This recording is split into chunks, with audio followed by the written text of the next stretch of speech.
All right, good morning, everybody. Morning. Welcome. Everybody's kind of ready to go for a new year, right? Woo! Yes. Unfortunately, we're still in Genesis. So, new year, same book. All right. So here we go. Are you ready? Thanks. So. Ready or not? We're gonna find out. Genesis. We're just going to do a quick review of the first 22 chapters. We'll see how quick this review is. All right. So, in the beginning, way back a long time ago when we started this, Genesis 1 and 2. So in Genesis 1 and 2, we had creation, and God created the heavens and the earth. So he created the entire universe, plus this little ball that we're on. He also created all the animals, and he created humans. Okay? So he made humans in his image, correct? I'm going to try and keep asking you questions to make sure you're still awake and with me. Okay? So he created in his image. When God designed everything, God designed, of course, the physical parameters that we have to live by, laws of physics, etc. He also designed moral, it had a moral design, which is based in what Jesus says, love God, love others. That is the moral design. Okay. And then we have a spiritual design as well, which means we are designed to live with God. And we see that with God interacting with Adam and Eve. Later on, God has Israel, and he tells them that I will be your God and I will live with you, okay, dwell with you. In Acts, then we see that the Holy Spirit comes on Christians. So God is once again dwelling with us. When we get to the book of Revelation, now we get to live with God the way we were designed to live, spiritually with God. Okay. So there is a physical component, a physical design, a moral design, and a spiritual design. That's creation. Chapter 3, the wheels come off because Adam and Eve disobeyed the moral design. They decide that God really doesn't love them as much, and so they don't trust God. They don't love God as much as they should, and that hurts the whole thing. Now even the spiritual design is damaged, and so we are separated from God. One of the results of that is in chapter 4, Cain and Abel, this sibling rivalry, which I don't think Abel had much of a rivalry with Cain, but Cain had issues with Abel, and Cain ends up killing Abel. And then in chapter 5, we have a genealogy. If you remember what I said about genealogies, why Moses puts them in. So in this one, I think he's going from Adam to Noah. And all he's really doing with the genealogies is to move from this main character to the next main character. Okay, so the next main character is Noah. That's the genealogy. In chapters 6 through 9, we get the flood. People became so horribly sinful. They were constantly thinking evil thoughts towards one another and doing evil actions towards one another. They are just killing each other off, slowly dying. And God had a decision to make. Do I allow humans to just continue to go along this downward spiral path to the point that they eventually kill themselves off, after millennia and generations go by? Or do I just go ahead and hit the inevitable and cut them all out now? God decided we'll take them all out now. But there was one person who was really trying to live with God. He was trying to uphold the moral design and the spiritual design, and that was Noah. And so God grabbed hold of Noah and his family and had him build a boat. And yes, that's where the famous saying goes, we need a bigger boat. No, that's Jaws. Never mind. So he built an ark, and there is a flood. And yes, there's a worldwide flood. If you read the text, it says that the mountains were covered. Well, if the mountains are covered it's a worldwide flood. Also, at the end, God makes a covenant with Noah. And in this covenant, God says, I will not flood the world anymore. Well, if it was just a localized flood, why say you're not going to flood the world anymore? And obviously, God didn't mean he wasn't going to give any more localized floods. I mean, 93 and 95, okay, here in Missouri, we saw floods. We see floods every year around the world. 5 feet of rain, 93. 5 feet of rain and 93, yes. So there are floods all over the world, but not a worldwide flood, right? So that was the covenant with Noah. And chapter 10 is out of place. It is the table of nations. It goes through Shem, Ham, and Japheth and shows the people that came from these three sons of Noah. The problem with this is it lists some things in there that should not be in there just yet. It talks about the people spreading out over the earth. Also talks about different languages. That doesn't come about until chapter 11. So I'm not sure why Moses flipped it like that. Maybe it's just to go ahead and progress the story. But in chapter 11, we have the Tower of Babel. The people have not done what God told them to do, which was expand out, cover the earth, fill the earth. Instead, they stayed localized with each other. They were unified, and they were proud of their unity. They built a city, and then they were going to build a tower so that they could get to God or worship other gods. But it was them reaching to God, not allowing God reaching to them. And God said, all right, I'm going to hit you where it hurts. So God changes their languages, makes them all speak different language.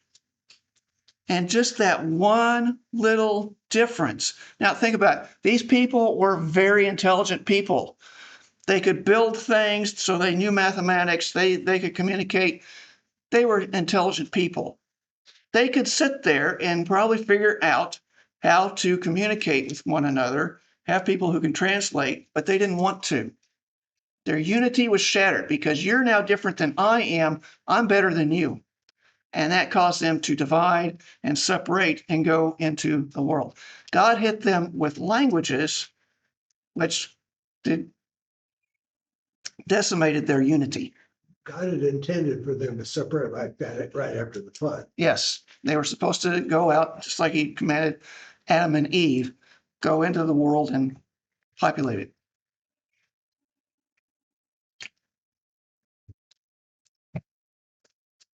So that was chapter 11. Now we're on to chapter 12. And from chapter 12 to 22, we're going to meet this guy named Abram, also known as Abraham. In chapter 12, we read that Abraham's family, his father, moves the family from Ur of the Chaldees, which is in between the Tigris and Euphrates rivers in Iraq. One of those Persian Gulf things over there. I think it's Iraq. And moved them. They were headed to Canaan. But Abraham's father decided, no, I think we'll just stop here. And he stopped north on the other side of the Euphrates River, north of Canaan. And so then Abraham's father dies, and God calls Abram then to go into Canaan. And Abram takes Lot, his nephew, because his brother had died, so he kind of adopts Lot as his child. So he moves to Canaan. God has promised him that he will have land and heirs to take that land. Okay.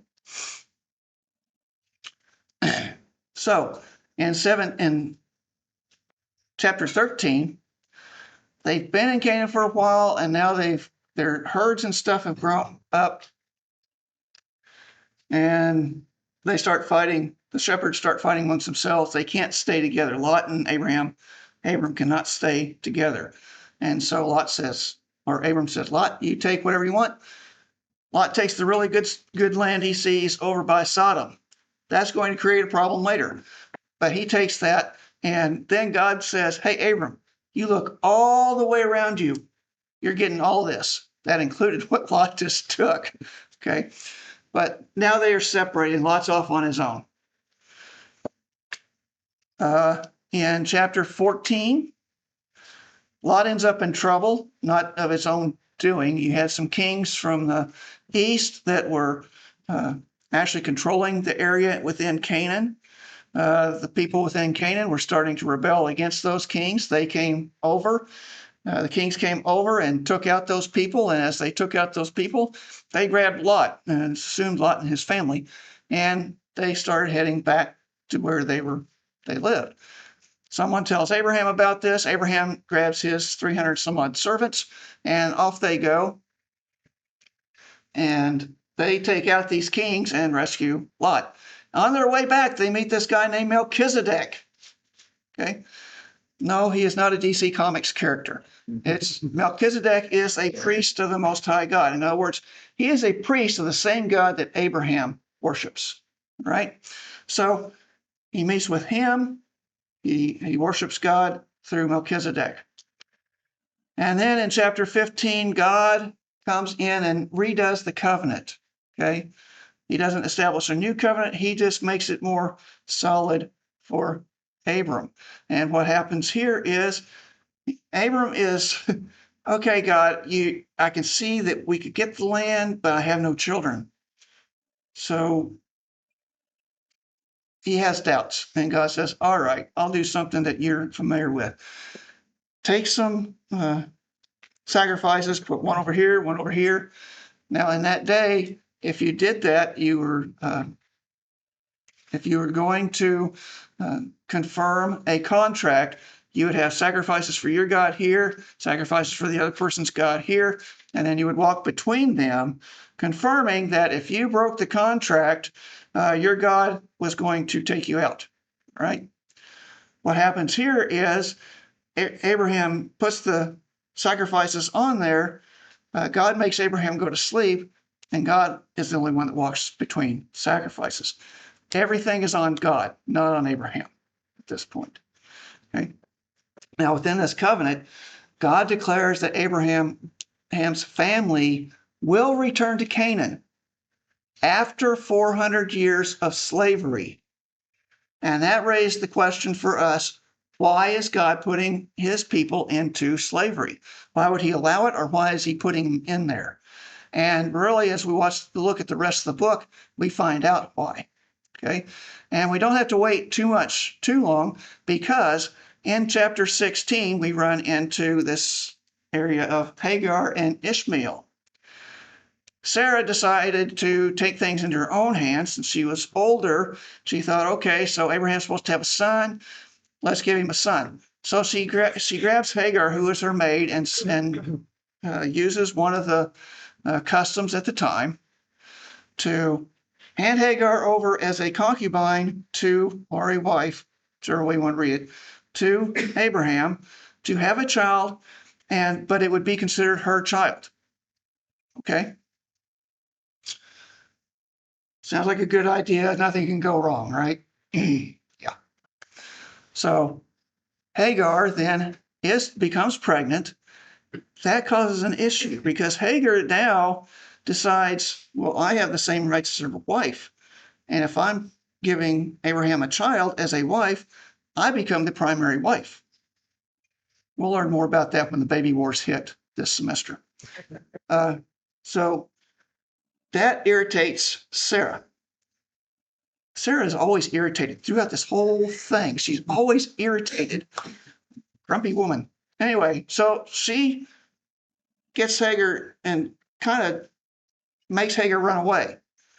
God comes to Hagar and says, no, you need to go back, not because you're Abraham's property, but so that the son can grow up in a good place. So Hagar is taken care of by God. She returns to Abraham and Sarah. I'm not sure what God did to Sarah to make her shut up, but it did. And then Ishmael is born. So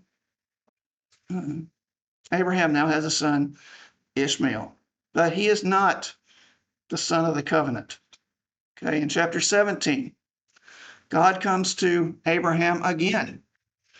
And in 17, God tells Abraham, here is the covenant. You are going to have a child through Sarah. Let me explain that to you again.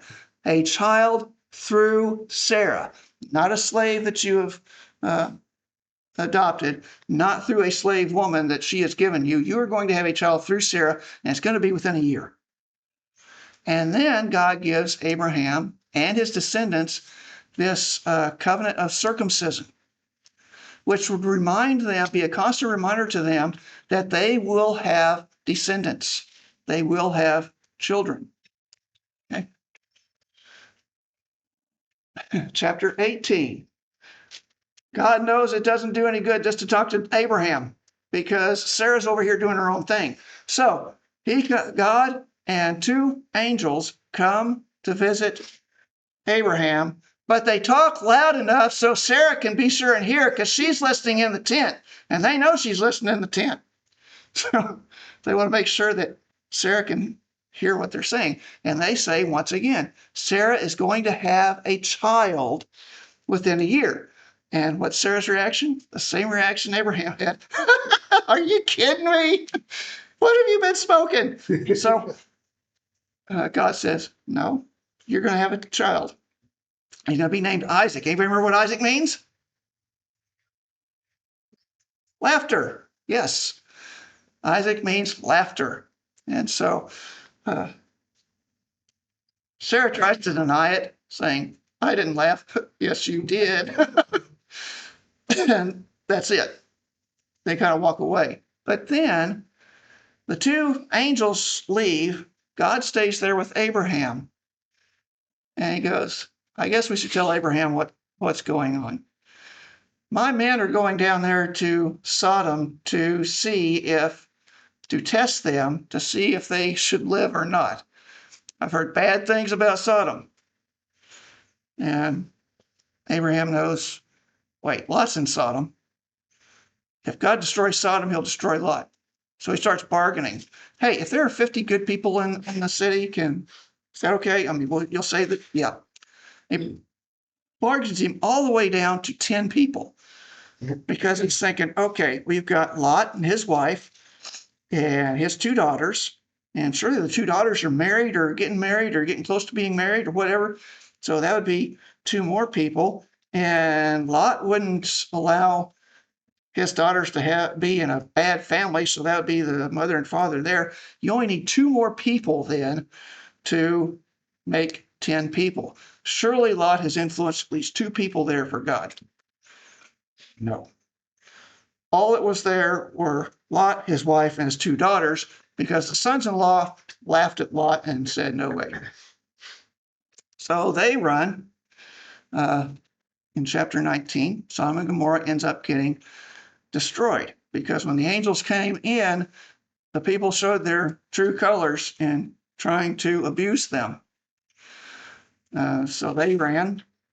The angels get Lot, his wife, his two daughters out of there. They make it to a city where they could see what was going on with Sodom. Fire starts coming down, and Lot's wife looks back, and she really wanted to be back at Sodom. She hated leaving Sodom. She would rather be in Sodom right now than where she is. And boom, she becomes a pillar of salt. No, she's not the Morton salt girl.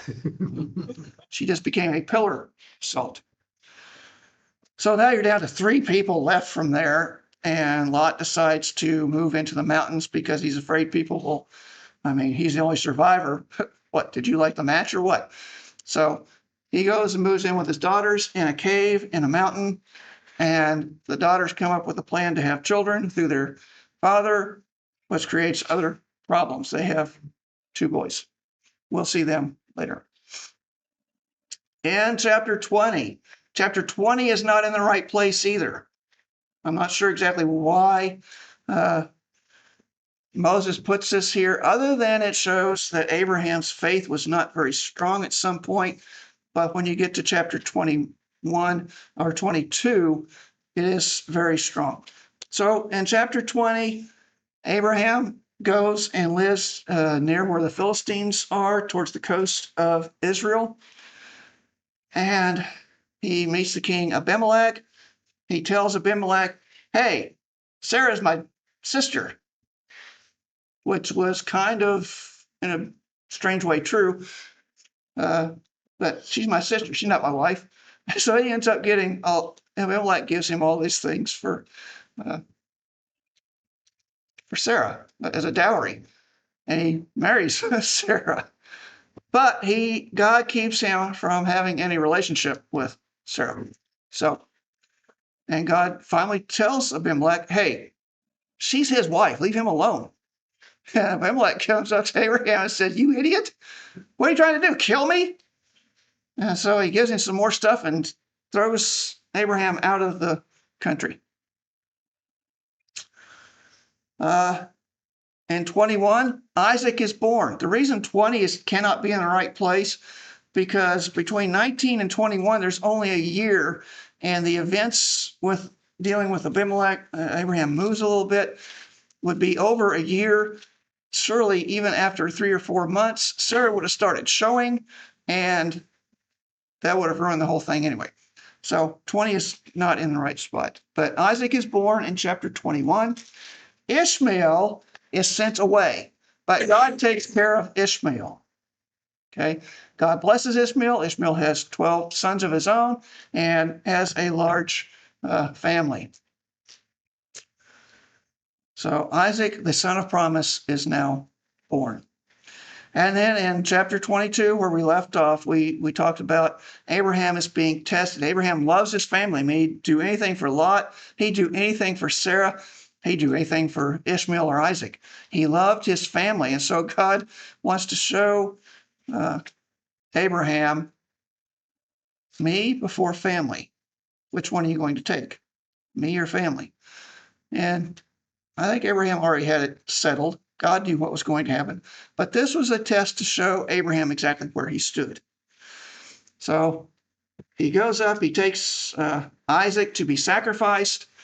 But as he is reaching for the knife, God says, nope, you're not going to do that. I know now that you have me above your family. We're good. And so then there was a ram in the thicket that was sacrificed. Abraham, Hebrews tells us that Abraham felt like even if God had him kill Isaac, God would raise Isaac back from the dead. And we can kind of see that as he told his the people that were with him, the servants with him and Isaac, he said, you guys wait here, we will be back. Not I'll be back. We'll be back. So Abraham was pretty confident that God was not going to do away with the promise through Isaac. All right, questions? That's everything we learned last semester in less than 30 minutes. So you're probably wondering, well, why did we sit there through all that other stuff? All right. So we're in chapter 23 now. Genesis 23.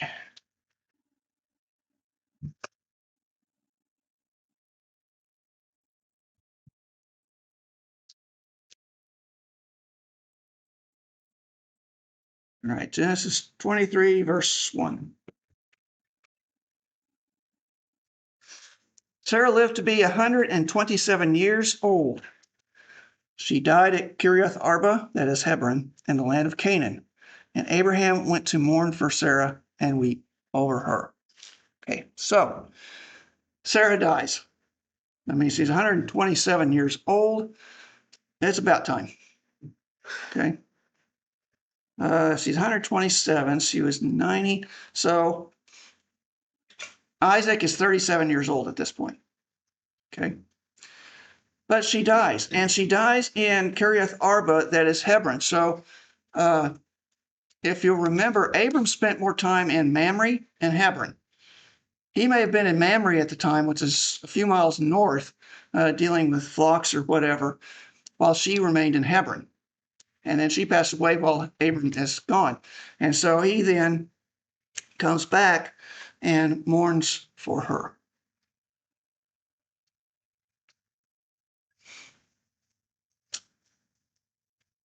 Verse 3. Then Abram rose from beside his dead wife and spoke to the Hittites. He said, I am a foreigner and a stranger among you. Sell me some property for a burial site here so I can bury my dead. So Sarah has died without a plan for what happens after her death. Okay, she didn't have a burial plot picked out. She didn't have life insurance. What was she thinking? Abraham gets with the Hittites and he says, hey, I need a place to bury my wife. He says, I'm a foreigner and stranger among you. Sell me some property for a burial site here so I can bury my dead. So we are going to get into some negotiations here. And the first part is Abraham's offer to buy land. Okay. Verse 5. The Hittites replied to Abraham, Sir, listen to us. You are a mighty prince among us. Bury your dead in the choicest of our tombs. None of us will refuse you his tomb for burying your dead. So their response, their counteroffer is, just place Sarah in one of our tombs. It's okay. You can use it. Now, we need to understand what these tombs were. These tombs were family tombs. They would be used for generations and generations of people to be buried in these places of a family. What Abraham wants is to have his own family plot. What they are offering is, you can just throw Sarah in here with us. We're fine. No problem. That's not what Abraham wanted. Okay. He wants his own family plot because he knows that they will eventually take Canaan and his family will remain in Canaan. So he doesn't want them to just throw it into any old tomb. He wants his own tomb. So then Abraham rose and bowed down before the people of the land, the Hittites. All right, now we also need to know something else here. Starting in verse 5, everything we see is being done at the city gate. And this is because all major transactions were done in front of the leaders of the town and the leaders of business, which met at the city gate, right? So Abraham is there among this group of people. And so he bows down before the people of the land, which is being polite. And he said to them, if you are willing to let me bury my dead, then listen to me and intercede with Ephron, son of Zohar, on my behalf. So he will sell me the cave of Machpelah, which belongs to him and is at the end of his field. Ask him to sell it to me for the full price as a burial site among you. So Abraham makes another offer. He says he wants to buy the cave, only the cave of Ephron, right? And he says, I'll pay for it. I don't want it free. I want to pay for it. Why? Because he wants this to be a family plot that lasts generations. He doesn't want to come back later and somebody say, no, we've taken over the cave again. You can't have it. You didn't pay for it. It's still ours. He didn't want to pass away and then have his son have that problem. So he wants to pay for it. He wants it to be legally his, just like he did back with Abimelech in chapter 21, buying the well. Okay, he wants to make sure he has title to it. And so he's there with all these people who can verify that he is going to pay for this. So Abraham offers to buy the cave of Ephron. Verse 10, Ephron the Hittite was sitting among his people, and he replied to Abraham in the hearing of all the Hittites who had come to the gate of his city. No, my lord, he said, listen to me. I give you the field, and I give you the cave that is in it. I give it to you in the presence of my people. Bury your dead. Now, there is a problem with the word give. It sounds like, oh, I'm giving you a gift. The problem is the Hebrew word used there can mean all kinds of things. It can mean give, it can mean sell, It can mean I just give it to you for a little while. It has a lot of different translations. So he could be saying, I will sell you this. But notice something that he slipped in there. What did Abraham ask for? Just the cave. Ephron is now put in the field and the cave. So now you have a different transaction going on here. Okay? He is including the field as well. So I'll sell you, or I give you the field, and I give you the cave that is in it, or sell you. I'll sell it to you or give it to you in the presence of my people. Bury your dead. Verse 12. Again, Abraham bowed down before the people of the land, and he said to Ephron in their hearing, listen to me, if you will. I will pay the price of the field. Accept it from me so I can bury my dead there.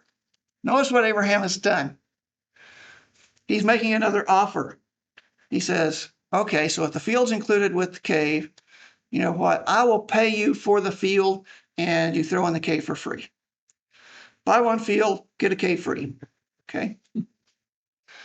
So he wants to buy the field and the cave for the price of the field. That's his offer. You see, it would have been, in that culture, it would have been impolite for Abraham to just say, okay, I'll buy the field and the cave. In that society, you have to bargain. It's impolite not to bargain. And so Abraham is bargaining here. Different than you buy a car. Different than you buy a car? Yeah. Oh, kind of, yeah.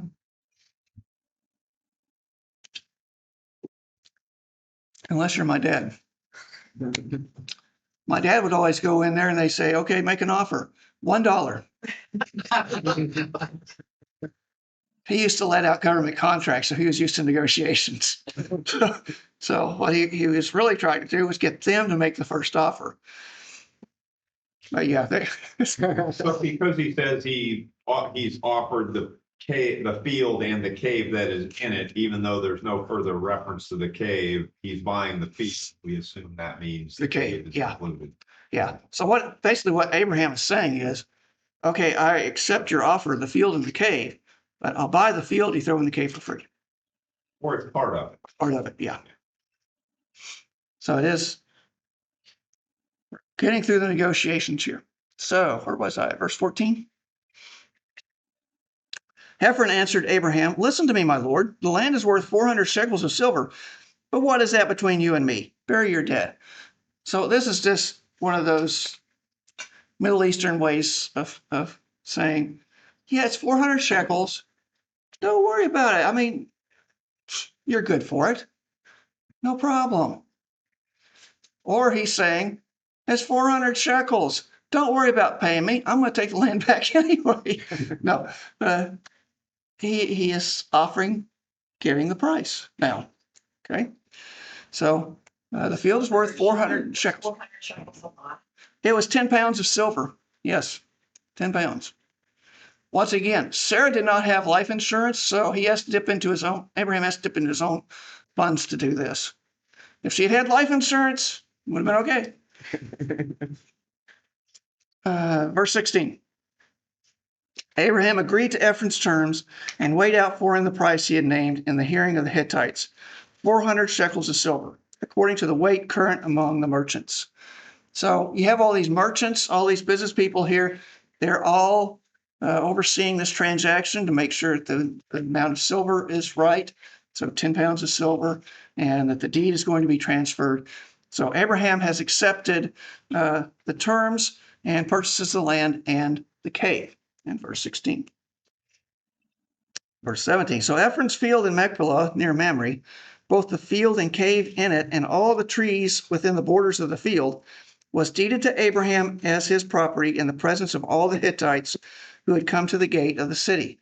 Afterward, Abraham buried his wife Sarah in the cave in the field at Machpelah near Mamre, which is at Hebron, in the land of Canaan. So the field and the cave in it were deeded to Abraham by the Hittites as a burial site. So the transaction is witnessed and binding. the people there at the city gate have witnessed this. It is now Abraham's land to be passed down to his heirs. So no one else can come in and take it over. And I wonder if Abraham didn't put out no trespassing signs. At that point, is it probably a written transaction as well? It would be, it could have been a written transaction. We actually have some little clay tablets, and you've seen them. I've had replicas here before back in Babylon, where it was a land transaction that they were doing. So it was probably, could have been something like Otherwise, how that. is it maintained through the generation? A lot of it would just be oral tradition. Sure. Yeah, because everybody in town knew it.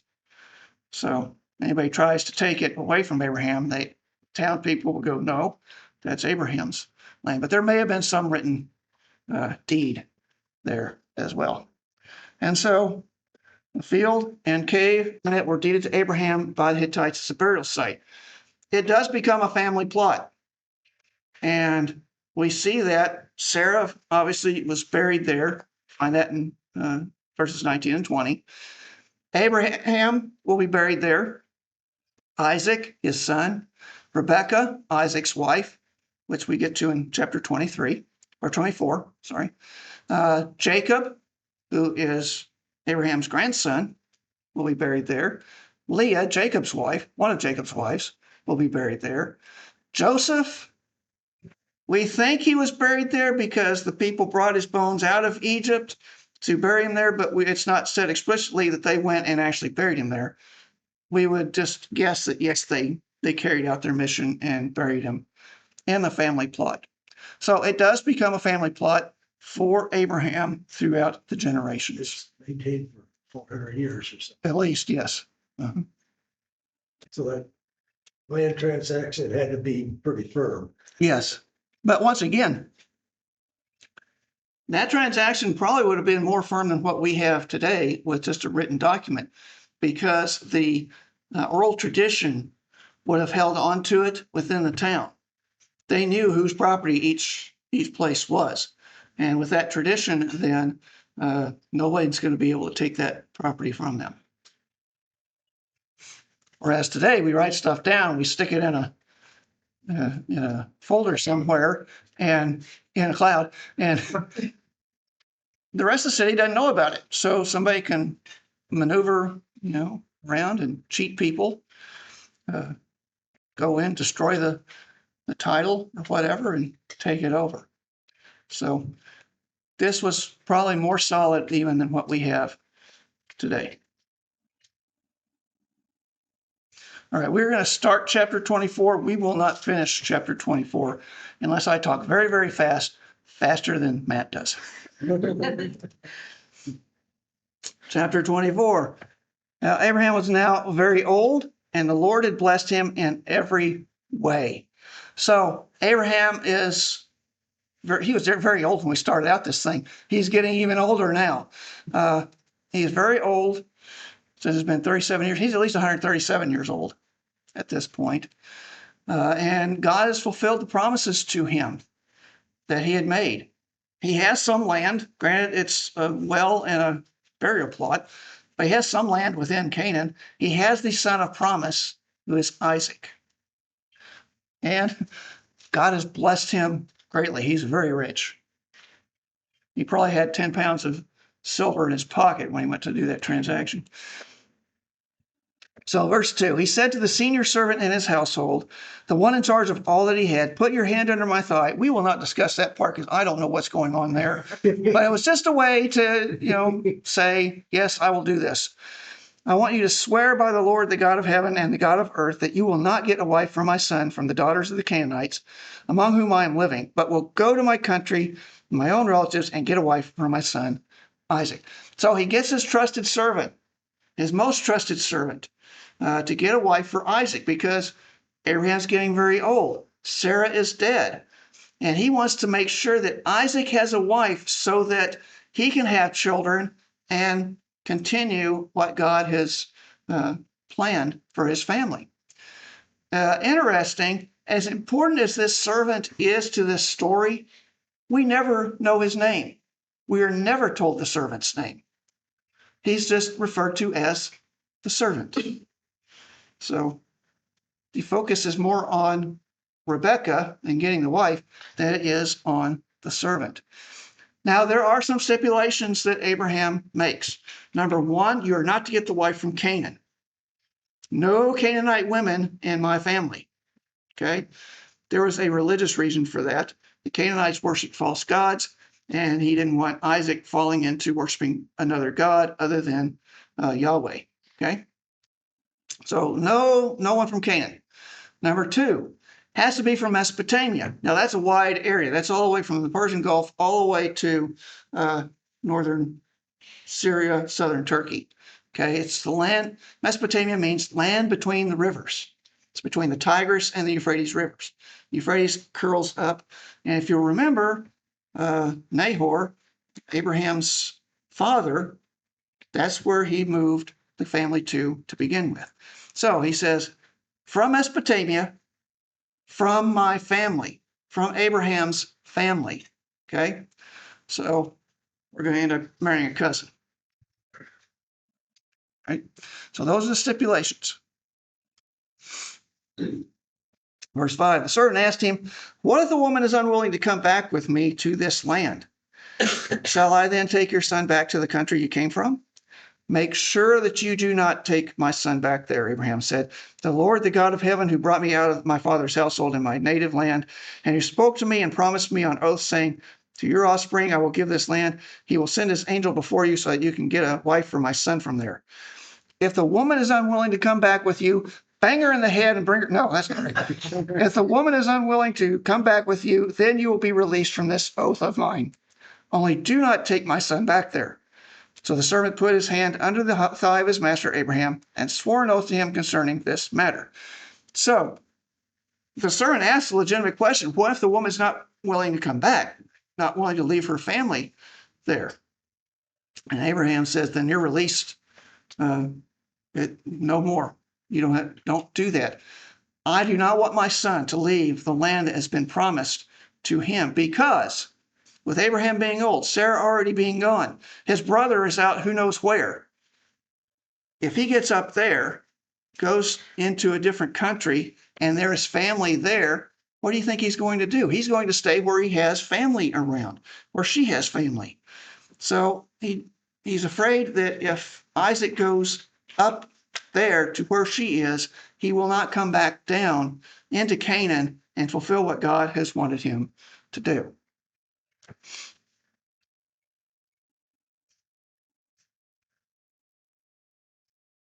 So if the woman does not want to return to Canaan, should he take Isaac to her? No.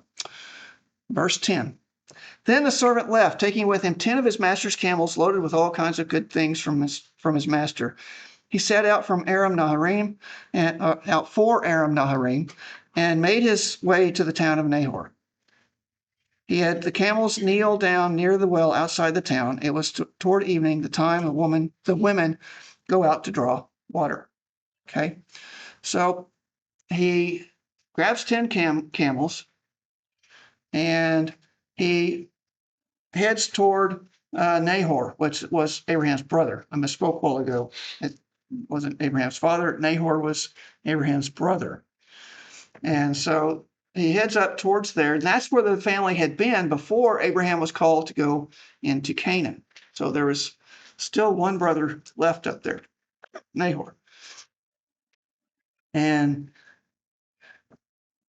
they're heading that direction now. They came to Nahor, and he had the camels kneel down near the well outside the town. Toward evening, the time the women go out to draw water. So he comes loaded with the camels are loaded with gifts. This would be dowry that he would be giving to the father or whoever the head male is in the family at the time for the woman. And so the servant sets off for Aram Naharaim, and he arrives at Nahor and has his camels kneel at the well. And the camels are going, you idiot, why aren't you watering us? And the men who are with the servant are probably going, why aren't we watering camels? More importantly, why aren't we getting anything to drink? They may have gotten something to drink, but the servant is doing something else. Verse 12.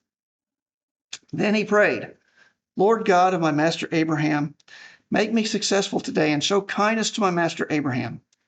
See, I'm standing beside this spring, and the daughters of the townspeople are coming out to draw water. May it be that when I say to a young woman, please let down your jar that I may have a drink, and she says, drink, and I'll water your camels too, let her be the one you have chosen for your servant Isaac. By this I will know that you have shown kindness to my master. So he gives a prayer to God and says, here's a test, because I want to know I have the right person. If she comes and she gets water and she gives me a drink when I ask her, and then without me asking or doing anything, she says, I'll water your camels too, let that be the one. Okay. Well, think about that. That's two good qualities in this woman. She is hospitable by giving him a drink. She's also hospitable and not afraid of hard work if she's going to water 10 camels, because camels drink a lot of water. Meanwhile, the rest of the servants are over there just sitting around doing nothing. We can figure that one out later. So he prays that the right one would not only give him a drink, but water the camels as well. Here come the women. Verse 15. Before he had finished praying, Rebekah came out with her jar on her shoulder. She was the daughter of Bethuel, son of Milcah, who was the wife of Abraham's brother Nahor. And we saw that previously in chapter 22, verse 23. Yeah, verse 23. The woman was very beautiful, a virgin. No man had ever slept with her. She went down to the spring, filled her jar, and came up again. Okay, I'm going to stop right there for just a second. So first of all, Rebekah is Isaac's first cousin once removed. Okay, we figured that out when we did 22, 23. She is a beautiful virgin. And you say, okay, so very beautiful, a virgin, no man had ever slept. Why the redundancy, no man had ever slept with her? Well, the word for virgin, translated virgin, is really a young woman. Now, in that culture, a young unmarried woman would be assumed to be a virgin. Moses wants to make sure they understand she is a virgin. She's never been married before. She is a virgin. So she comes with her jar full. Verse 17, the servant hurried to meet her and said, please give me a little water from your jar. Drink, my lord, she said, and quickly lowered the jar to her hands and gave him a drink. So when we saw her first, the jar was on her shoulder. They would carry the jars on their shoulder if it was empty, but they would put it usually on their head if it was full, because you really hurt your shoulder doing that. The head can support more, at least the way they do it, they can. Mine can't support anything. It doesn't even support thoughts most of the time. So she brings the water down and gives him a drink. After she had given him a drink, she said, I'll draw water for your camels too until they have had enough to drink. So she quickly emptied her jar into the trough, ran back to the well to draw more water, and drew enough for his camels. Without saying a word, the man watched her closely to learn whether or not the Lord had made his journey successful. So she gives the servant a drink, she waters the camels, and what does the servant do? He sits there watching her. Now, she's doing everything that he prayed she would do if she was the right one. But what does he do? He sits there and thinks, is this really the right one? I mean, this is way too easy. I hadn't even stopped praying yet, and here she comes. Is this really the right one? And don't we do the same thing? God, if you will just do this, and that way I'll know it's right. And that happens, it's like, wait, is that really God, or is that just a coincidence? So he's having one of those moments, okay? So verse 22, he comes back with some questions. When the camels had finished drinking, the man took out a gold nose ring weighing a beka, which is about 1/5 ounce gold, and 2 gold bracelets weighing 10 shekels, which is about 4 ounces. Okay. Then he asked, whose daughter are you? Please tell me, is there room in your father's house for us to spend the night? He asked 2 very important questions here. Whose father are you? In other words, what family are you from? Because if you're from the wrong family, then you're not the person I'm looking for. But if you're with the right family, is there room for us to stay with you overnight? In other words, are you going to continue to be hospitable? Can I continue my mission with your family? She doesn't know any of this, but that's why he asks these questions. Verse 24, she answered him, I am the daughter of Bethuel, the son that Milcah bore to Nahor. And she had, we have plenty of straw and fodder, as well as room for you to spend the night. And in the servant's mind, he's going, hallelujah, hallelujah, and doing a happy dance. So the gifts were given. We might think, oh, he was giving her gifts because she gave him a drink and watered the camels. No, it was not a tipping society like we have today where you tip everybody, okay? These gifts were signs that there is more coming. There is more to this transaction than we see here.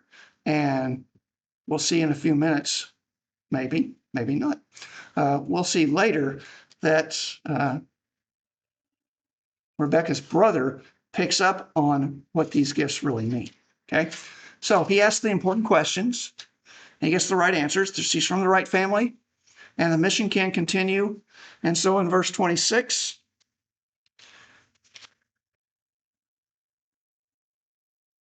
then the man bowed down and worshiped the Lord, saying, Praise be to the Lord, the God of my master Abraham, who has not abandoned his kindness and faithfulness to my master. As for me, the Lord has led me on the journey to the house of my master's relatives. Okay, so his response, it goes from inside his head and he says it. Praise the Lord. Praise the God of Abraham, who is allowing this to happen. Okay. Are we to, obviously, are we to assume that he gave her these things? Because it says he took them out, but it doesn't say he gave them. No, he gave them to her Okay. because we're going to see in a minute that, well, not in a minute, because I'm going to stop and leave you hanging here. But later on, she's worrying when she goes back to the house and her brother sees it. And that's how he figures out this guy is here for a wife. Okay. So we're going to end right there in verse 27 with the guy praising God. And just remember, it is easier to see where God is leading when you know where God has been. Okay. All right. Thank you all.